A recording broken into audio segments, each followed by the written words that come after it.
بسم اللہ الرحمن الرحیم۔ حرام کی کمائی کا دردناک انجام۔ تم اشرف المخلوقات ہو، نیک اعمال پر تیرا انعام جنت اور برے اعمال پر تیرا ٹھکانہ جہنم ہوگا۔ یہاں اکثریت لوٹتی ہے، لوٹاتی نہیں ہے۔ اے غافلو، کیا تمہیں یہ نہیں معلوم کہ ایک ایک پائی کا حساب دینا ہوگا؟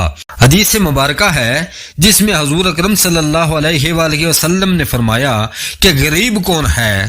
کیا وہ غریب ہے جس کے پاس پیسہ یا مال و دولت نہیں؟ فرمایا نہیں، میری امت کا سب سے بڑا غریب وہ ہے جو قیامت کے دن پہاڑ جتنی نیکیاں لے کر حاضر ہوگا، لیکن اگر دنیا میں دھوکہ بازی، ڈاکہ زنی، حقداروں کا حق کھاتا رہا، غریبوں اور یتیموں کا مال چھینتا رہا، لوگوں کی زمینوں پر قبضے کرتا رہا، مظلوم پر ظلم کرتا رہا، سب سے بڑا غریب وہی ہوگا۔ کیسا دھوکہ ہے یہ جو انسان خود کو دے رہا ہے، کیسی غفلت ہے یہ کہ انسان جہنم میں کودنے جا رہا ہے، ایسی جہنم جس میں پتھر بھی پگھل کر روئی کی طرح ہوا میں اڑ جائیں گے۔ تجھے مرنا ہے۔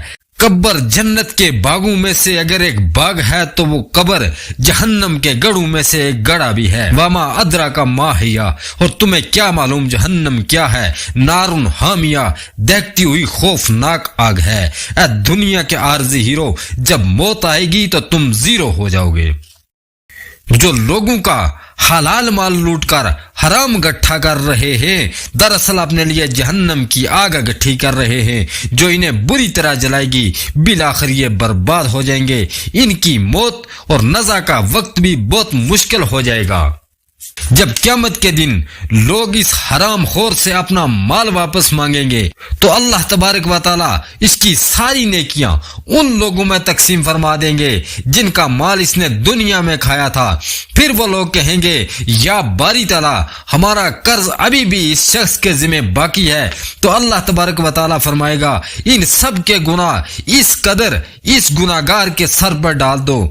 یعنی ساری زندگی کی نیکیاں ان لوگوں کو مل گئیں جنہوں نے دنیا میں گناہ کیے تھے، اور ان کے سارے گناہ اس کے کھاتے میں ڈال کر جہنم میں پھینک دیا جائے گا۔ دنیا میں دانس داندلی چلانے والے بروز قیامت نہ تو دانس داندلی چلے گی، نہ سفارش چلے گی، نہ عہدہ کام آئے گا، نہ اہل و عیال ساتھ دیں گے۔